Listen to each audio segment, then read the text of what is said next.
I had this idea to do like a political demonstration.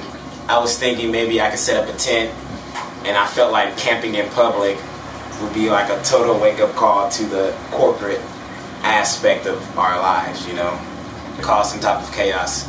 So I'm out in Hollywood for about 3 or 4 days, in between like Spider-Man and Iron Man.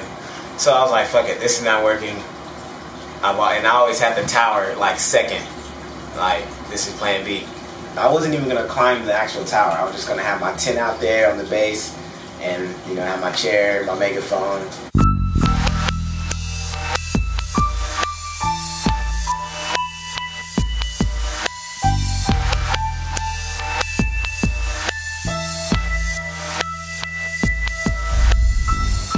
And developing news now, police say a man trying to make some sort of political statement climbed the KTLA tower on Sunset Boulevard tonight. The man managed to climb about 100 feet before being talked down by authorities. He was taken into custody without incident.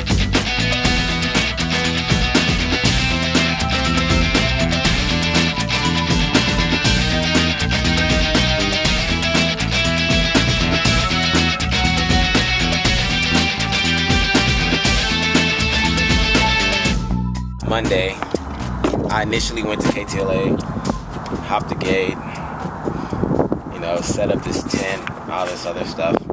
Security comes that morning and he's like, get down. But I was like, all right, I'll get down, you know, I'm pretty cordial. wasn't really going to climb it.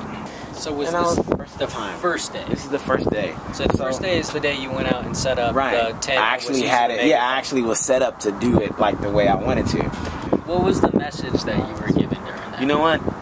It was just like, you're beautiful, you're unique. You are beautiful. You are unique.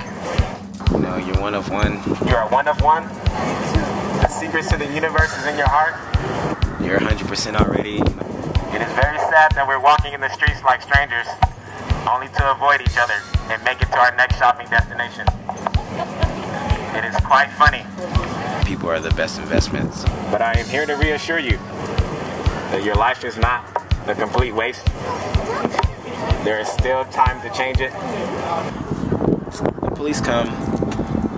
He's talking to the security guard and asking him what happened, and he's like telling this whole completely different story. He was like, yeah, the guy was just being berserk. I was like, man, you need to quit your job and follow your dreams, man.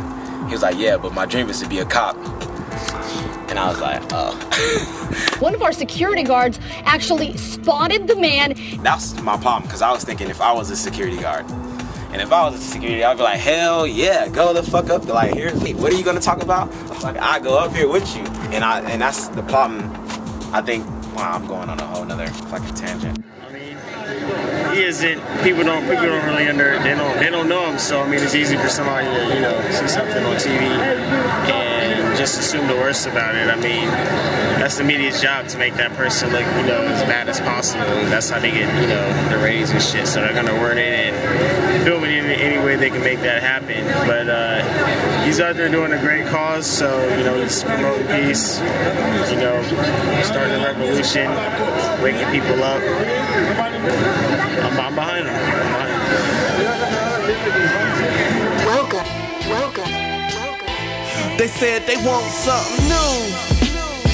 She said they want something new.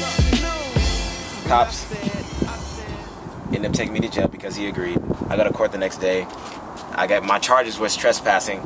I went to court and I fought it. I was like, nah, I'll just come in and fight it, because I don't consider it trespassing. I consider it community service. And I convinced the jury that. And I went on by my way. And on the way back, I'm going to the police station to get my megaphone and shit. So I'm like, all right, I'm about to do this shit. Like, like, I'm in jail. Like, yeah, man, I can't wait till Tuesday. Like, I can't wait. Like, I'm just gonna do it.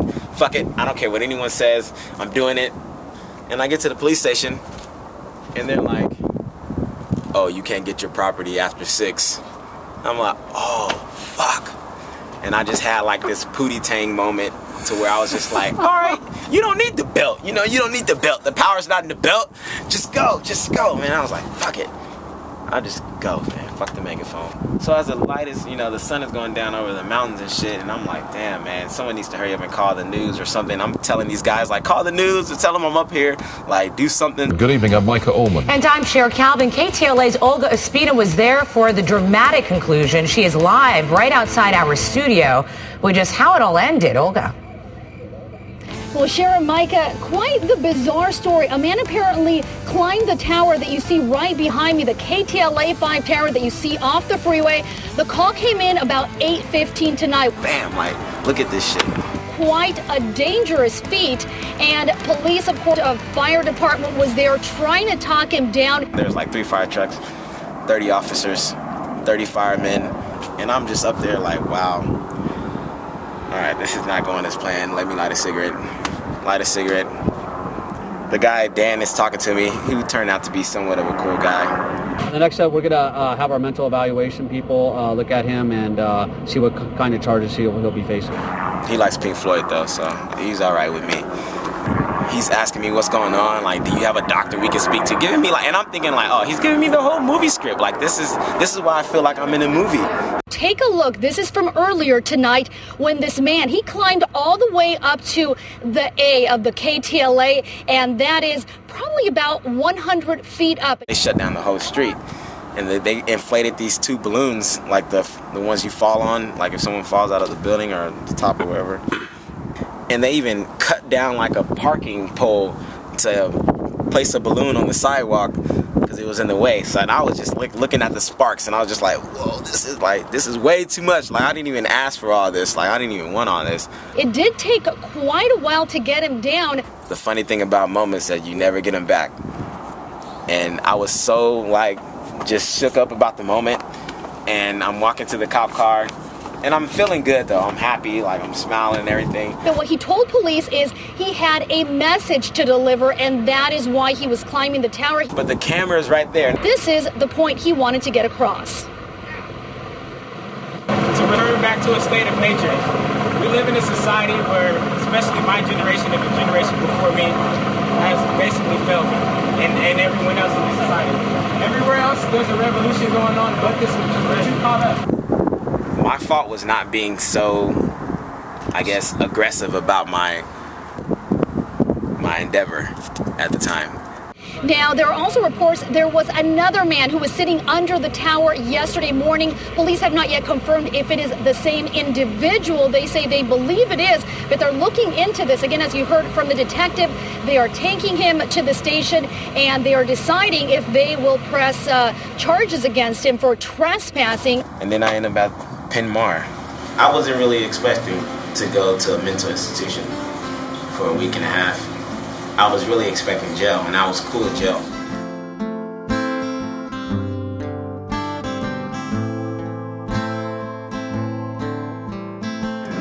They take me to the station.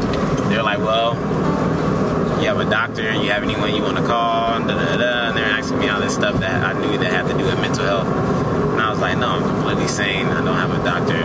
They were able to put me on a 5150. They said I was going to be on 24-hour hold. This is what made me mad through the whole process, because they keep telling you, like, you're going to be on a 24-hour hold, and then a 72-hour hold, and then they're like, all right, we're going to give you 14 days.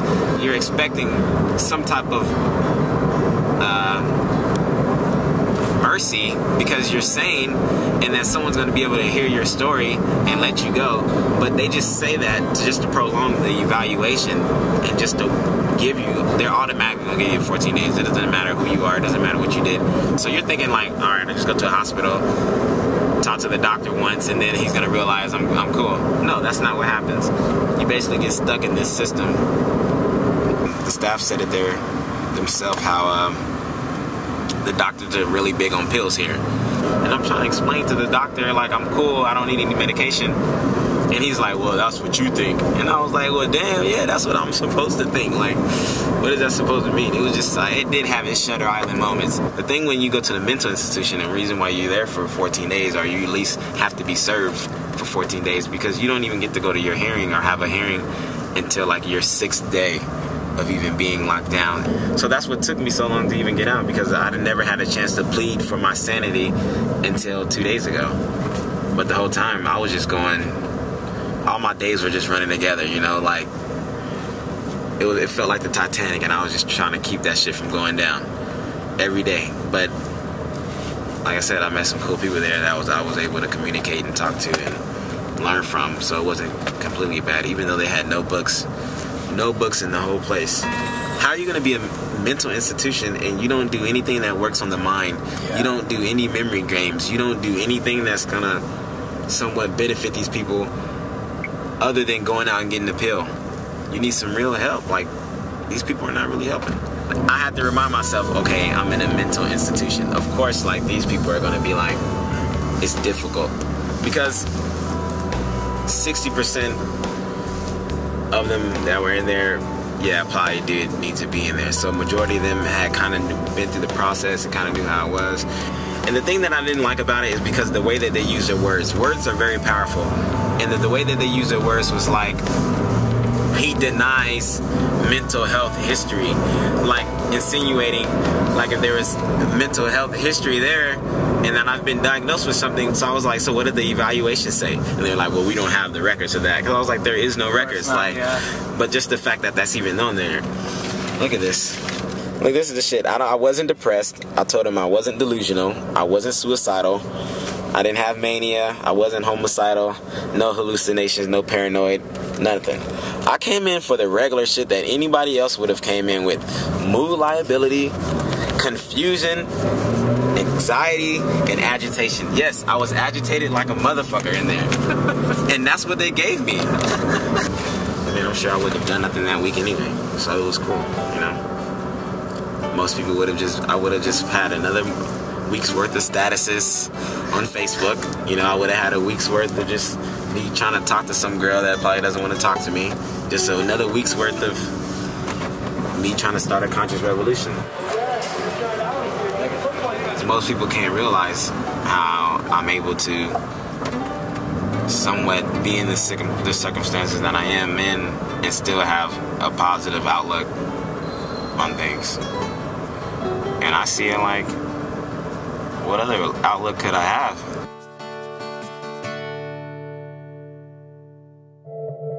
The color green has oftentimes been associated with inexperience, envy, greed, and even pure evil.